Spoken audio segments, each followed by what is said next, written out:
Welcome to the Thinkers and Doers podcast, where we hear from the leading thinkers and doers shaping the world around us. I am your host, Luke Graham, and today I have the pleasure of speaking with Fabian Braesemann, a departmental research lecturer at the University of Oxford's Oxford Internet Institute. Today we speak about Fabian's paper, The Global Polarisation of Remote Work, which he co-authored alongside Fabian Stephanie, Olli Tutloff, Otto Cassi, Mark Graham, and Willi Liedenwerter. I hope you enjoy.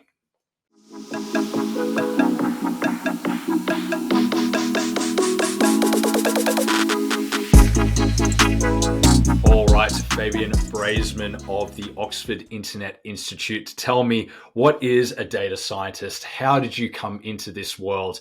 And what is it that you do at the Oxford Internet Institute? Yeah, thank you very much for this question. Yeah, data science is a buzzword these days, seen everywhere around, and it is hard to define in just only one way, just because there is so many different ways of doing data science and so many different applications. So I just want to focus on the academic side of data science, which I'm doing at the Oxford Internet Institute, and how I came about becoming a data scientist in academia. So my background is in economics. I think economics is one of the best fields to study if you want to become a data scientist within the social science realm. And here's why. Because economics, of course, teaches you loads of mathematics, loads of statistics, and also a bit of coding. So kind of the hard skills and the ways of thinking about problems that you need for data science. But also it brings you closer to like social science thinking. Not necessarily the most exciting questions, because it all revolves around the same kind of things around supply and demand, labor markets, finance, and so on and so forth. And there's many, many more things to explore and to study within social data science. But still, it gives you loads of the hard skills. There's also, of course, many people with other different backgrounds. There is computer scientists, there is econometricians or statisticians, and there's also social scientists, those who studied, let's say, political science or different social science disciplines that go into data science. But I think it is important that if you want to become a data scientist, that you need to bridge between like the coding and statistics knowledge, as well as the topical domain knowledge that you need. And this is why we don't see so many people from the natural sciences, doing social data science necessarily in the best way, just because you also need the domain knowledge. So I studied economics, and then I worked as a data scientist in industry in a marketing company, where I could really hands-on with real-world problems, explore, to analyze big data sets. And then I was very lucky when I applied for a job as a postdoctoral data scientist at the OII, at the Oxford Internet Institute, that I really got this job, which still makes me exciting and has clearly had a profound effect on my life. Yeah, right. Okay. So economics into data science, some of the other, I understand there are a number of sociologists in that world as well, at least those who focus quite heavily on statistics and the like, as you said, around the mathematics. What is it then, like, if you give me a bit of background on the Oxford Internet Institute? So you and I actually collaborated together some years ago now at the Oxford Future of Real Estate, which was a period that you took between stints at the Oxford Internet Institute. When you were looking at, say, the disruption of the built world. But in the Oxford Internet Institute, you've been addressing a number of really interesting and say divergent topics. One of them we're going to go into today, right? But it's quite an interesting university department. What is it that you guys do? What's the mission behind the Oxford Internet Institute? Yeah, so the Oxford Internet Institute, as the name suggests, studies the internet. That could again mean just literally everything. So it is not about like the technical infrastructure or the computer science of internet related servers and these kind of things. It is really about understanding how this profound, impactful technology changes how we live.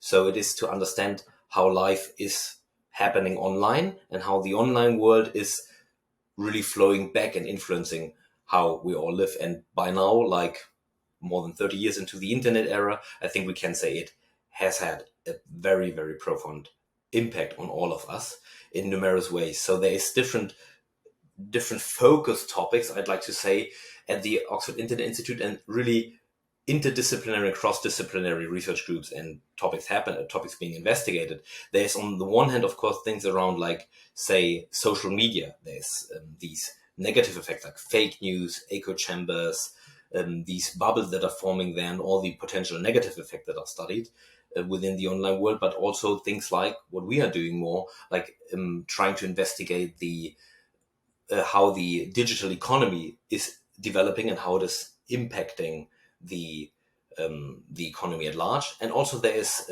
ethics of AI and related subjects, also the legal and philosophical implications of these novel technologies. Okay, and so that leads us quite well then to this particular paper that we're going to dive into today, called "The Global Polarisation of Remote Work." So when I first came across this paper, when you published it, you and your co-authors published it, I should say. Something that jumped out to me is that some of the findings weren't what I would have expected. It's not what people say happens or was meant to happen online. You talk about ethics and AI, you talk about the effect of the internet, something that's always really fascinated me and that I've done a little bit of research into as well. Is the democratizing effect of the internet, say democratizing of information. The negative effect of that, as you kind of pointed out before, can be fake news because there are no barriers there. There are no checks and balances, so anyone can put information out there, including bad actors, say. Another then being remote work being potentially this liberating force of, distributed teams, virtual teams, however you want to phrase it. So global polarization of remote work, what's the backstory of this particular study? So what led you guys down to this route, looking into this particular topic? How were you able to get the data to be able to do this study in a robust way? And why were you personally interested in it? Yes, thank you very much for this question. And I want to be frank and honest about this. So in the end, the study is called the Global Polarization of Remote Work. But when we started working on this subject, remote work was not yet a buzzword, a term that was used widely. It was not of wide interest. And why was that? Because we started in 2017 already. The study was published end of 2022, so it took us quite some time. And this is also something one needs to say frankly when talking about the academic production cycle. It can sometimes take a very long time and be very frustrating in the meantime while you're working on this and you never see light at the end of the tunnel. This was definitely the case here. So when we originally started working on this, we were more interested in the very direct phenomenon that we're measuring here, which is called online labor market. So I should just briefly say what an online labor market is. Everyone these days knows numerous online market, and they're being used just everywhere and by everyone. Let's say Amazon. So instead of buying books in the bookstore, many people just go to Amazon and order them online. So e-commerce is one of the most successful and most important and impactful drivers of like the digital economy. So this is just commodities are traded online via platforms. This is the traditional way looking at this, but there's also other platforms like, let's say, Spotify, for example, or Apple Music and all the other numerous platforms. Instead of going to a shop and buying your whatever device it is that you would want to have your music on, instead you just go online and download it, or you just listen it online. So again, we see a platform emerging, having a big impact on how a market is structured. And the same is happening with the labor market. And this is now for the last around 15 to 20 years since the first of these so-called online labor platforms have been developed. Famous names in this field are, among other things, Amazon Mechanical Turk, Fiverr, Freelancer.com, Upwork, and many more. And we have studied data from one of these platforms, a global active English-speaking platform that has a large market share according to some investigations. So we thought this platform, even though it's just from one platform, is kind of representative of what is happening on this online labor market. And our question was really, instead of just looking into the platform, which has been done quite a lot by scholars, like what are the platform dynamics? Let's say, what happens if there's a bad review for a freelancer, for a worker working online? Or what is if in an experimental way, you're just randomly distributing good reviews to people? These kind of things have been investigated, and a lot of thinking did go into the idea of how the platform design, how the market design, the web interface, and all these kind of things influence how the market works. Instead, we really wanted to look into the implications of it. So where is this work actually happening?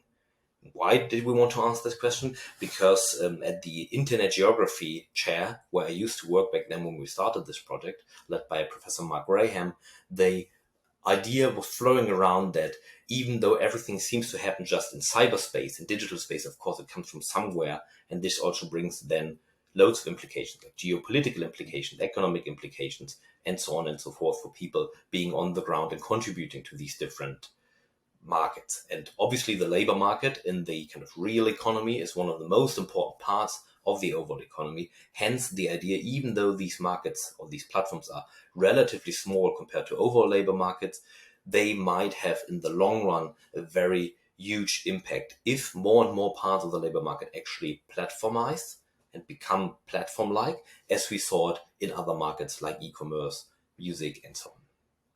Yeah, and I guess to that point, something that is a bit of food for thought. I remember doing some research a little, or not too long ago, actually, that indicated that essentially all growth in retail spending in the UK and many other parts of the world was attributed to e-commerce, online spending. The brick and mortar, you might refer to it as retail, had essentially been flat.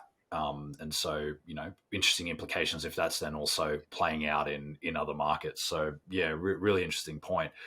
So, if we then dive into the first finding, right, from this paper, which is you say that North American, European, and South Asian countries attract most remote jobs, right?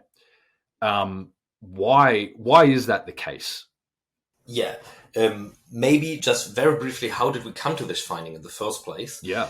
Just so for the listener today to understand how this actually works. So again, imagine the platform looking very much like Amazon, but more like this Amazon marketplace where you have numerous different actors. So it is not like you just buy from this big retailer, but instead you as a potential employer or client on this platform, you have a project that you would want someone to work on. Let's say web development. You want your website to be developed. You want, let's say, someone helping you with accounting of your company, or design a logo for a company, or anything that you could imagine, anything that really doesn't require face-to-face interaction, but could be done remotely. And obviously over the years, because of the COVID pandemic, we saw many, many more parts of the workplace, many, many more parts of the labor market becoming potentially conductible remotely.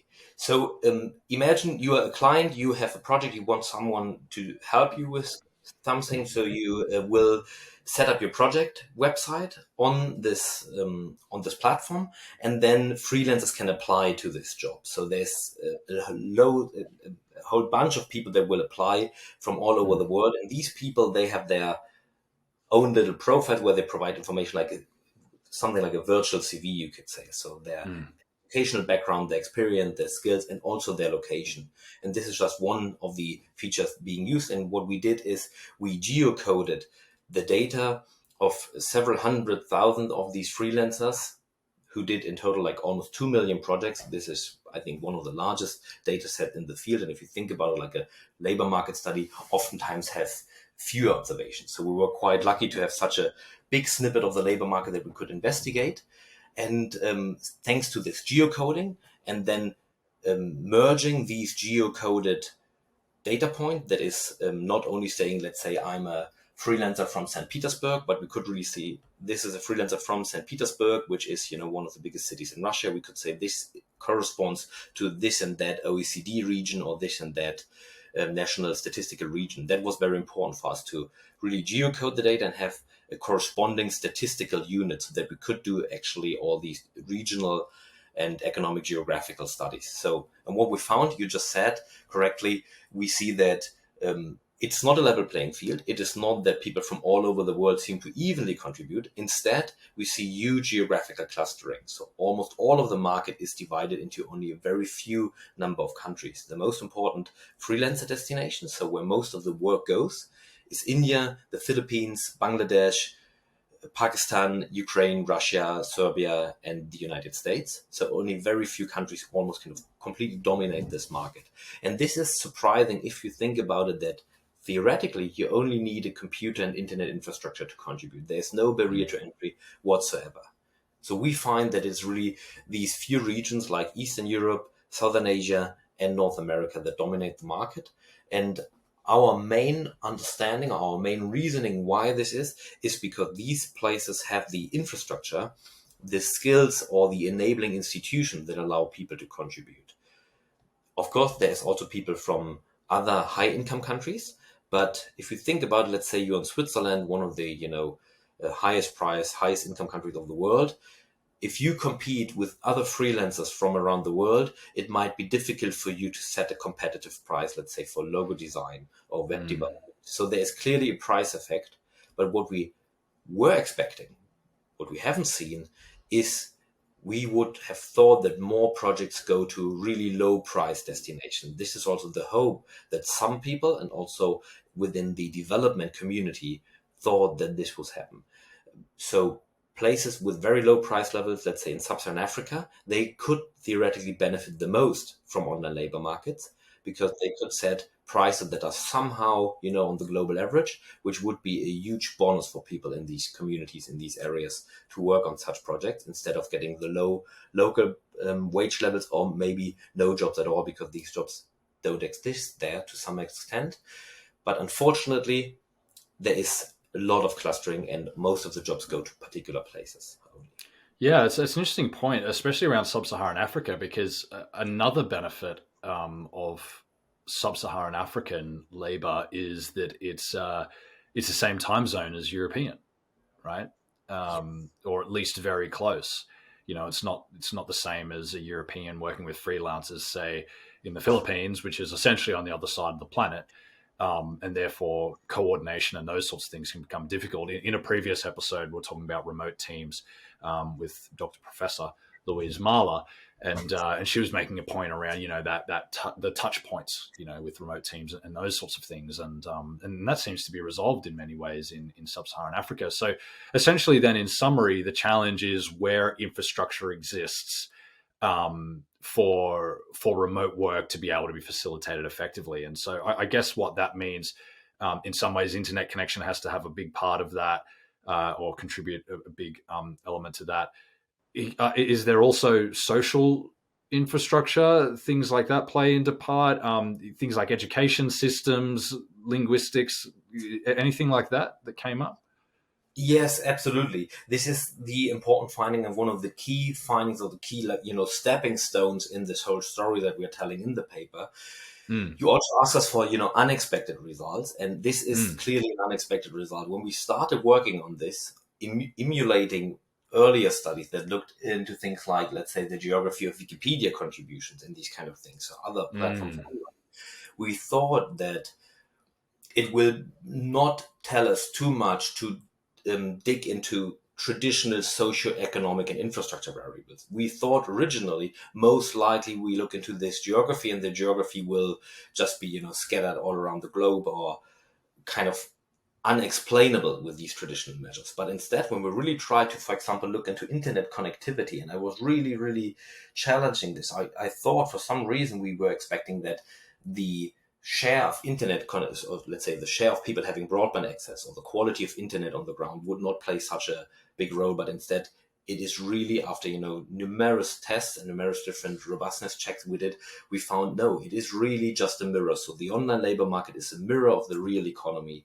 The most important effects are, as you just said, the internet infrastructure, which is quite obvious. Without internet, you can't be online.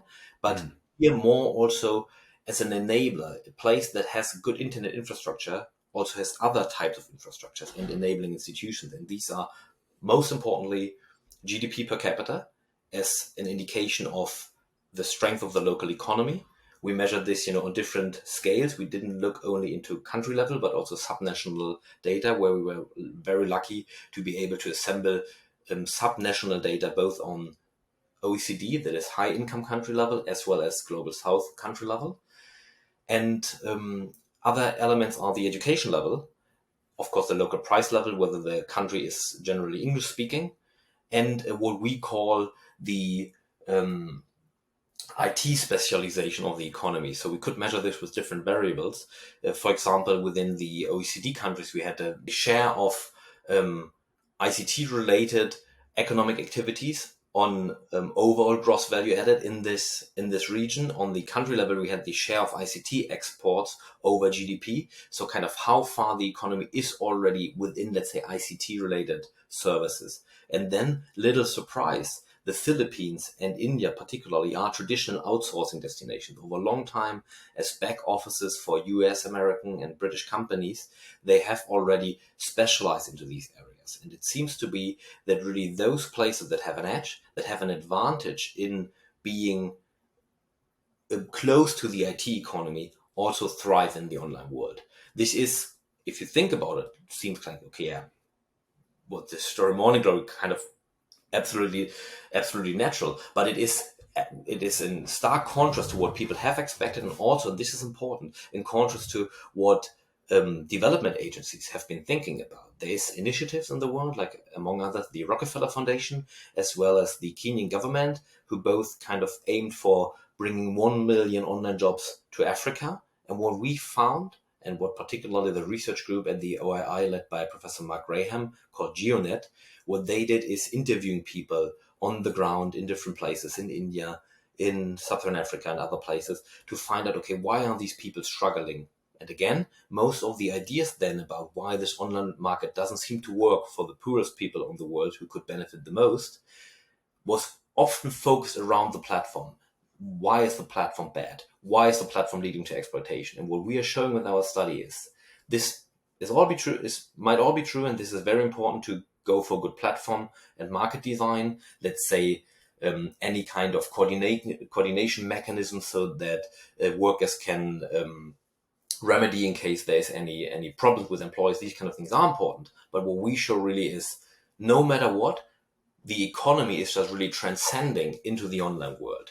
So it is a mirror of the inequalities that are happening on the world, and we should not be surprised to see that these stark inequalities from the real world that we know are there are also taking place online. So the digital economy by itself is not a panacea. It will not just by itself lead to a complete removal of all these inequalities, but instead it will just again repeat all of these inequalities, and in that way might even lead to more inequalities and worse outcomes for people than without it.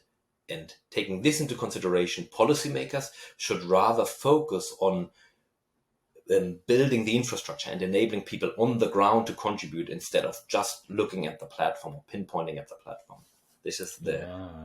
Okay, yeah, that's really interesting, and so I guess then on the inequality sort of theme, that kind of nudges us quite gently into your second finding, which is not just this geographic distribution as far as global regions, continents, and those sorts of things, but also around cities versus regional areas. And what really interests me about this topic is, hindsight's obviously 2020 for me, looking at this, but the debate, say, approximately 3 years ago right now around the death of the city, what role cities actually play, not just in labor markets, but in culture and all those sorts of things. People saying, with COVID, why would anyone want to live in a city anymore? All those sorts of things. I stuck to London. Where are you right now, actually? Where are you right now? At the moment in Berlin. So Berlin. Exactly. So, and when you're not in Berlin, generally you're either in London or Oxford, right? Oxford, not quite a city, obviously, but for obvious reasons, you're in Oxford. But take us through this second finding: cities versus rural areas. Yes, cities versus rural areas, and this is where this story is not only relevant for, like, let's say, a development community and development economic perspective, but really I think for everyone. And this is also where this topic of remote work and the general tendency of the labor market to be organized in a different way these days is becoming relevant for everyone. Obviously, this topic has made it to the headlines of the newspapers because of the COVID pandemic, because everyone was thinking, okay, now we can work remotely.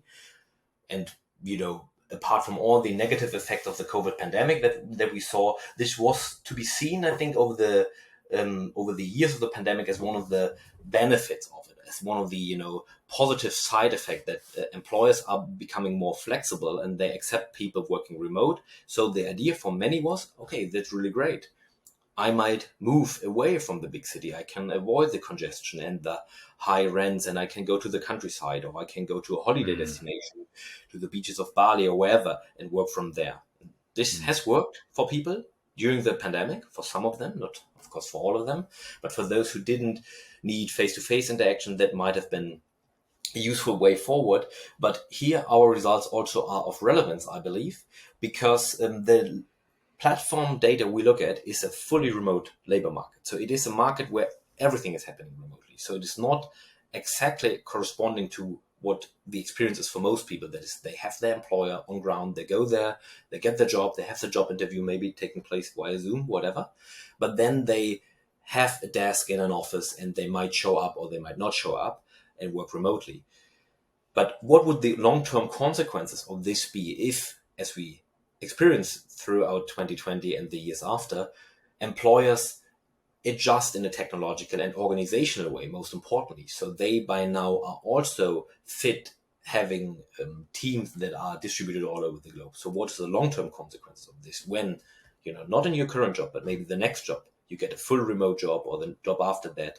How will you get it and where will that be? And again, our findings speak to this in such a way that we see most of the jobs go to urban areas, no matter which level you look at, whether you look at within the United States, for example, whether you look at within continents, or whether you look at just the globe overall. So it is not that, let's say, the programming jobs, they go out of San Francisco, where the employer sits, to, let's say, some rural region in sub-Saharan Africa or some rural region within the United States, but they will rather go to either New York or they might go to Delhi or Mumbai or some other big city.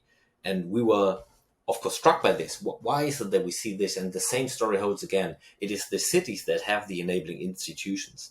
The cities are much more likely to enable you as a, let's say, newcomer to the labor market to have the right types of skills.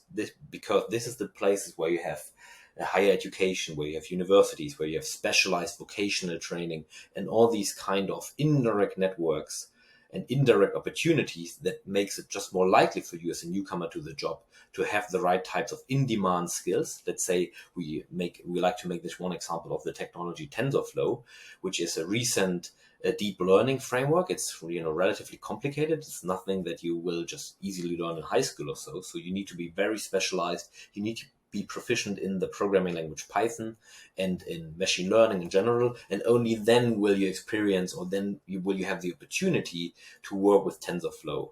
But TensorFlow as a technology, for example, is becoming very important for autonomous driving and all kinds of other deep learning frameworks. Of course, as technology advances, we see changes to the requirements in the labor market. By now, for example, we have this huge buzz around ChatGPT, which has not only been able, let's say, to write poems and do all kinds of other fun things, but where again is it most likely helping people in the labor market the most? Again, it is within the coding world, because what ChatGPT, for example, does very well is translating between different programming languages. Let's say you want to translate code from Python to R, or the other way around, or many other different things. And there again, it gives you an advantage. It makes your 1 hour of working more productive as a coder. So again, technologies oftentimes tend to help those who have these specialized skills. And where are these specialized skills on the ground? They are more likely to be in urban agglomerations, in the large cities. And this is the other big finding from our paper, showing why we see these inequalities and why they are more likely to be pronounced and further driven by such trends as remote work than becoming an equalizer, a global level, towards a more global level field.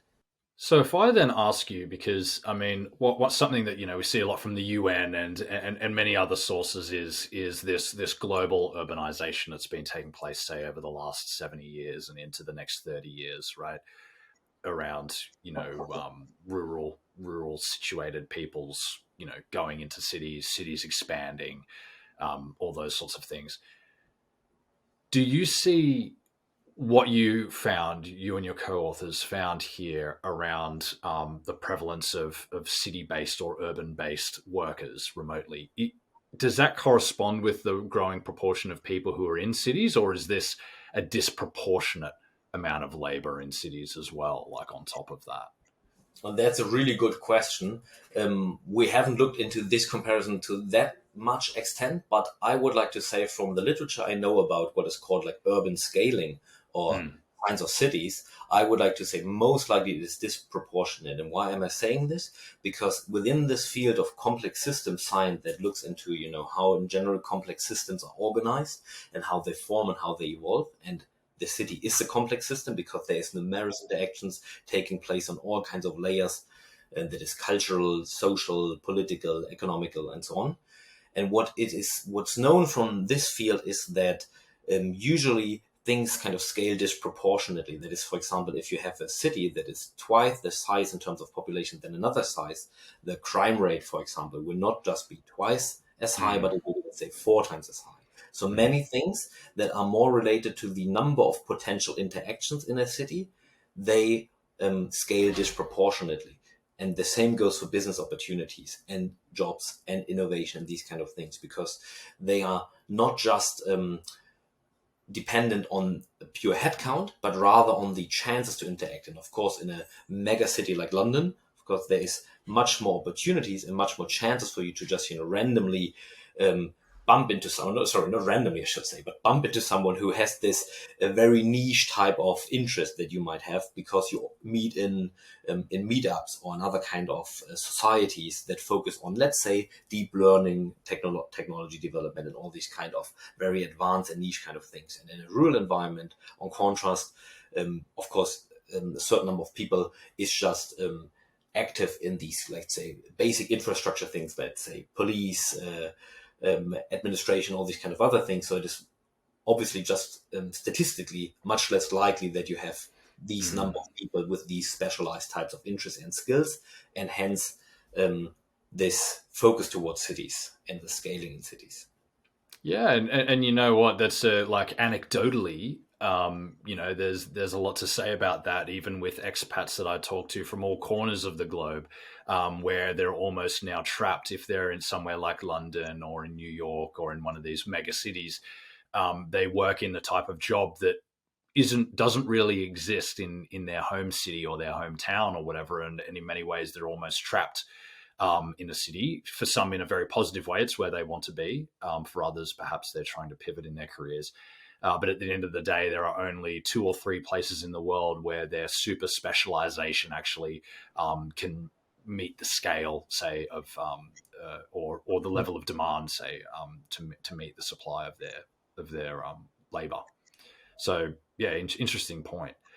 So talking about skills, we're very nicely setting ourselves up from one to the next. Talking about skills, the skill axis, right? Finding number three out of three for your paper. Remote work is polarized along the skill axis. Now, this is interesting to me because I've been deployed in remote work in both ways, right? I've made use of remote work, freelance work. In fact, freelance work is involved in the production of this podcast, as an example. So, hello to my team who will be editing this after you and I are finished. But also, when I originally left Australia and I studied, which was around about the time that you and I actually met, I had spent several years studying and freelancing and traveling with my wife and dog. So I've lived on both sides of this, and I've had my own experiences, say, of what might be considered in demand skills versus those that aren't quite so. So, as an example, I would say I've got quite a history of writing. I've done a lot of writing in my professional life. And when I was freelancing, if I was to say contract out my writing, oftentimes that wouldn't be worth my time because I'd have to discount my work so much compared to if I was contracting my skills, say, in executive leadership of businesses, consulting, those sorts of things. So it was definitely kind of picking and choosing what skills I was to market on a lot of these platforms, and of course as well, also choosing which platform to use because they vary a lot in the people they take on, the vetting process, and all these sorts of things. So in a very roundabout way, that's why I would express a lot of interest in this third finding of yours, which is again that remote work is polarized along the skills axis. So what does that actually mean?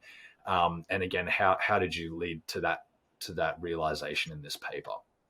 Yeah, thank you very much for the introduction and this question. I'd like to comment on your journey that you just mentioned. Sounds to me very much entrepreneur-like and business school-like, this thinking, of really what skills you have and how you can bring them to the market. Might be something that people on the online labor market most likely will think about quite well, but maybe, the average guy from the street might not, because they have their job and they don't really think about it in terms of these individual skills. But the idea of jobs being a skill bundle, or people having like certain composition of skills that go either well together or not too well together, this is how the, let's say, labor market academic community is developing. So this idea of really looking into jobs as skill bundles is the relevant paradigm these days. This is the way that people think about jobs and occupations. And this opens the realm again. Where is it coming from? I should say this comes again from the rise of big data. Only thanks to all these new and novel large data sets that we have these days is it possible to think about jobs in such a way.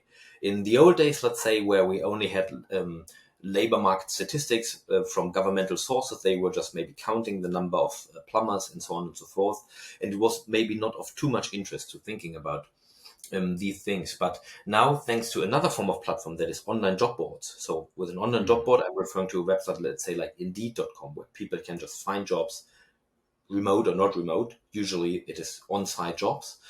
And these jobs have descriptions of what is required in that particular type of job. It's a lot of textual information, and thanks to machine learning and artificial intelligence and a lot of statistics and a lot of manual coding, people were able to extract kind of the key information from these job postings, the location, the salary, and also the different skills. So instead of looking at this is a job, a plumber or web developer, whatever, people can now think about this is a job that requires these and these and these and these skills. And on the online labor platform, of course, as most of the jobs are relatively small scale, so it might be individual graphic design jobs, individual web development kind of gigs that might last only a few hours, a few days, or a few weeks. You have relatively many jobs that you will apply to all the time, more like an auction system, which is again another, maybe for many people negative feature of the platform. But just focusing on the skills here, employers as well as or clients as well as freelancers, they know what skills they have or what skill they're looking at, and so they can look for those people that have a really good match in terms of these different skills. What we found by just looking into the distribution of wages, salaries, and overall successes for people to apply for these different jobs on the online labor market by skills, we find that this hugely varies. There is certain bunch of the labor market where there is that are completely crowded, where there's a lot of competition for jobs. These are the kind of simpler types of jobs. I don't want to say low skill necessarily, but it is those types of skills that might be available to relatively many people. That is, let's say, oral types of communication. That is, let's say, clerical skills in terms of job. Think of something like data entry here or telemarketing. And then there's other types of jobs that have what are often called high skills or more specialized types of skills. That is programming related types of activities, or things like management, consulting, whatever. So those kind of skills that are hard to acquire. But still, what we found to be the jobs on the online labor market that pay the highest average wages are those that, if you look at traditional labor market statistics, are not like the ones that need the highest educational degree. But what we found, the jobs with the highest wage levels are paralegal types of jobs and announcers. And why is it that these types of jobs are so much high paying? Our interpretation is it is because these jobs are very much US specific. So people that, let's say, need a voiceover for an online AdWord, they want someone with an US American accent. So they don't want me with my German accent. And for legals, obviously, if let's say you are required to, or you are asked to write the terms of service for a website, for an online shop, you want someone who really knows as the The US, US our law. biggest client, someone who knows the US law. And this is Yeah. That's really interesting. Yeah, that it's almost like an implicit geographic restriction to that labor. You know, management consulting in some ways is a global skill, right? Whereas, yeah, if I, obviously I'm Australian. Listeners know that by now. We're on episode 5 right now. If I wanted a deal conveyanced, say a real estate deal conveyanced in Australia, I wouldn't be able to access the global market of conveyancers and lawyers. I would have to access those qualified in Australia, which I assume is going to be mostly confined to Australian conveyancers and solicitors. So, yeah, that's actually a really interesting point and very helpful for the freelancers listening as well. I absolutely, uh, I absolutely. interrupted you though, so go No, ahead. sorry. I just want to say, and this is, where again, this the same kind of theme comes up again, that Mm, the individual actions or the individual outcomes, I should say it like this. So the outcome that you as an individual will get are to some extent out of your hands. You can do whatever you want. I will not be able to get an US American accent, and I'm also very unlikely to know the US law in that much detail. Of course, I might have, thanks to my education and thanks to my background, I might be able to specialize in things like data science as I do. That might give mm. me an advantage in this field, which might be good for me, but I'm not free to move in this completely free, barrier-free labor market to wherever I want. This is out of my hands, and this is the important finding. It is not so much about what the individuals can or cannot do, but it is really about how this global market, how interaction and exchange and transaction between people that don't know each other at all, but are just anonymous atoms in this global labor market are having an effect of each other. So it's almost a little bit like the butterfly effect.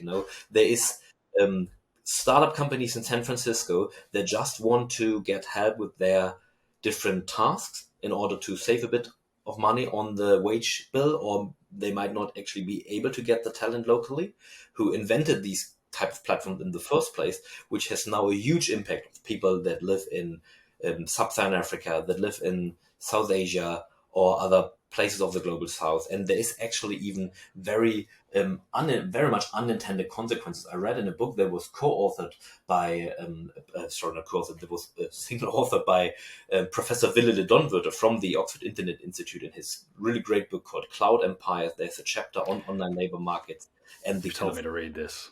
yeah, it's really worth reading it. And there is this one anecdotal evidence that these days there is even a black market, on the dark web for these accounts on websites like Fiverr, Freelancer.com, and Upwork, because in certain parts of the labor market, where the platform even realized competition is too high, we can't have this anymore. People are wasting their time on searching jobs, and the employers don't want 1,000 people applying for this gig because it would take them too much time. And so there's now even a black market for kind of passports, people wanting to get into the online labor market this very same way as they want to go into the on-site labor market and trying to enter the physical labor markets by migrating or by um, That's interesting. So essentially, people are almost like auctioning off their established accounts, and that's a really interesting point because even again going back anecdotally, I remember Upwork at a time that I was again when I was doing some post grad study and freelancing on the side for a bit of petty cash, say. I remember signing up to several platforms, and at the time, one of them, I think Upwork, wasn't taking people with my particular skills, which meant that if I wanted to get onto that platform, I had to essentially take over somebody else's account. And I'm sure, as you point out, black market, there are certainly issues around that, and the platform isn't willing to allow that to happen overtly. But it reminds me actually of a legal structure that's somewhat similar to that. It sounds, by the way you describe it, Fabian, a little bit like the way that taxi licenses work, and the way that also, in some ways, you could say franchises work. If you want to open up a McDonald's, oftentimes you might actually have to buy out an existing McDonald's franchise because of the supply issues. If you want to buy a taxi, In some ways, I remember a taxi driver telling me once, in some ways, he considered it him buying himself a job and future cash flow from doing that job, and certainly a certain level of predictable income, which of course was thrown into complete disarray when Uber Mhm. came to be. But it's interesting how there's, the way you put it there, that the black market version of that, where these profiles inherently have value. Exactly, exactly. These have value, and I think the important concept for people to take away, and on a conceptual note of thinking about the digital economy, this is very much now building on Willy de Donwerter's book here, is that these institutions, they emerge naturally. So even though people think, like, as you said in the beginning, like remote work is democratizing where we want to work, or the internet is democratizing how we get our information or how we can contribute to different things in the world, what we see is just naturally structure and hierarchy is emerging. In this particular case, you can say a border is emerging. A border between those who are in the market and who are not in the market is emerging just naturally. And this is how we should think about the world, because this is also how over time, there's in this field of complex systems, I briefly touched upon it. There's also a very interesting field within it that looks into understanding human history from this complex Mm. system perspective, and how things naturally emerge, like empires over time emerge, how they rose and how they fall. And this same thing is just happening in the labor market these days. So hierarchy and certain structure is emerging naturally. In our particular case here, I'm very much convinced from what we look at from the data perspective here, that the skill access is driving this. So access to institutions that allow you to have the types of skills that you can bring to the market. That does not necessarily mean high skill or low skill, or a lot of education or not so much education, but really having the types of skills that allow you to make a living, to get a good livelihood from it. And this, again, is not your own decision just by yourself, but it is really um, um, the, the outcome of all the independent decisions made around the world by people um, requesting more jobs, so more demand on the online labor market in certain types of fields, and more people having the idea of signing up as employees or as freelancers on the market, until this very extreme, as you just described, where you maybe even with your very particular type of skills, still the platform said, no, sorry, we can't let you in here anymore because we have too many people like you. And then, of course, this is the worst outcome for you if you, put all your eggs in this basket and wanted to make your living from it. And this is, how we see these unintended consequences. So the invisible hand of the market kind of Yeah. really playing out in both positive and negative ways. And this also is driving then our implications of this research, that this needs to be taken into account. So something you said a little bit just a moment ago, and there's been a theme of this, you would say, through our conversation, which is interesting. And I wanted to bring it back to a little anecdote that I came across a little while ago. The anonymous atoms, you put it, these virtual teams, these virtual interactions people having with one another. The idea, as an example, of having no FaceTime with people that you seek labor from, right? So being the client, being the company that's seeking out some freelance work. I remember hearing a story not that long ago that an employee, I can't remember if she was based in London or somewhere else, but let's just, for the sake of argument, say it was in London, was lobbying her boss to give her full remote work, right? For her to work completely remotely. And so she built out this business case that said, really, there's no reason for me to be in the office. You don't need me to be here. I can do this job from anywhere. And the employer's response, I'm not sure if I've mentioned this to you or if you've heard it before, was to come to that realization. So she did a good job at selling that to them. But instead of them maintaining her salary and allowing her to live anywhere she wanted, they fired her and hired a much cheaper worker on one of these platforms. So there's an interesting kind of interpersonal element to this as well that's really interesting to me, and it kind of speaks to this network, this concept of network theory that you were alluding to earlier, and complex networks of people interacting with one another, and the fact that in many ways perhaps what we have in the physical world is being extrapolated in the virtual world with respect to relationships, as well as these other points that you've made. Yeah, I would just want to corroborate what you just said. I absolutely feel, and there will be one of the implications of our study. That lady you were just referring to, she misread maybe, how the state of affairs looks like in her particular case, disregarding, the global competition that actually is happening, and with the platformization of the labor market, very much we see that this is becoming possible. So really, our study is, taking a different angle from many other studies, I believe, within the platform economy, as we are investigating how the platformization of something that is traditionally not organized via platforms, namely the labor market, how this is having huge impacts on the geography of the labor market at large on a global and subnational level, as well as on the outcomes that individual freelancers might obtain. And the one you're referring to is clearly one of these effects, where, let's say, a non-platform organized type of transaction was then suddenly replaced, because all the enabling institutions from the employer's perspective were suddenly there. So in this particular case, without knowing it in much detail, probably the IT infrastructure was there for the lady to theoretically work remotely, which she probably did throughout the COVID pandemic. So there was already like a working proof of concept that her task could all be done remotely. And then she even said and suggested this herself. And of course, in the meantime, what we saw in the economy, some of the listeners might have seen this with their friends or so, is that some people are actually able to work remotely, and there's these specialized legal consultancies and agencies that do all of the kind of legal things around it. Let's say you want to, let's say, live in Portugal and work in the UK, then the way it works is, for example, that the UK employer pays, just a service, almost as if you are like a free consultant to this agency. And this agency has their own whatever subsidiary, small company that employs the person in Portugal, paying this freelancer in euros, contributing to the social security there. So all of these enabling institutions are by now enabled. Of course, the COVID pandemic had quite a big deal in doing that. And this can then lead to this very adverse outcome for for your friend that you just mentioned, who even lost her job through that.